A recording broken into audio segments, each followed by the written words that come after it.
মাতৃত্বের অভিজ্ঞতায় নিজেকে বাঘিনী বলে অনুভব করছেন বলিউড অভিনেত্রী কিয়ারা আদভানি। প্রথম সন্তানের জন্মের পর জীবনের প্রতি তার দৃষ্টিভঙ্গিতে বড় পরিবর্তন এসেছে। সম্প্রতি এক সাক্ষাৎকারে এমনটাই জানিয়েছেন তিনি।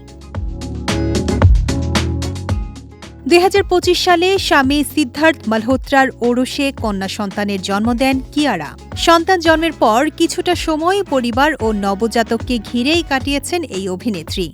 তবে এখন আবার অভিনয়ে ফিরতে প্রস্তুতি নিচ্ছেন তিনি।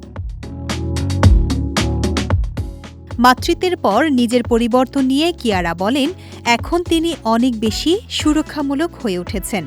তার ভাষায়, মনে হয় আমি যেন এক বাঘিনী। জীবনের প্রতি দৃষ্টিভঙ্গিতেও এসেছে নতুন উপলব্ধি। তিনি বলেন, একদিকে মনে হয় কিছুই গুরুত্বপূর্ণ নয়, আবার একই সঙ্গে সবকিছুই গুরুত্বপূর্ণ হয়ে ওঠে। কিয়ারা জানান, সংসার ও সন্তানের যত্ন নিতে গিয়ে নিজের একটি ছোট্ট জগৎ তৈরি হয়েছে তার। তবে বিয়ের আগের মতোই স্বামী স্ত্রীর সম্পর্কের বন্ধুত্ব ও আনন্দ এখনও অটুট রয়েছে। অবসর সময়ে সিনেমা দেখা, ভ্রমণ সবই আগের মতোই উপভোগ করছেন তারা।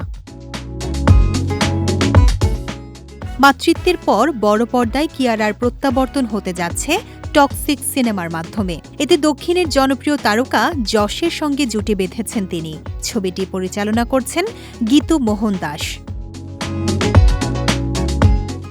পরিচালক জানান, নাদিয়া চরিত্রটির জন্য প্রথম থেকেই কিয়ারাই ছিলেন তার পছন্দ।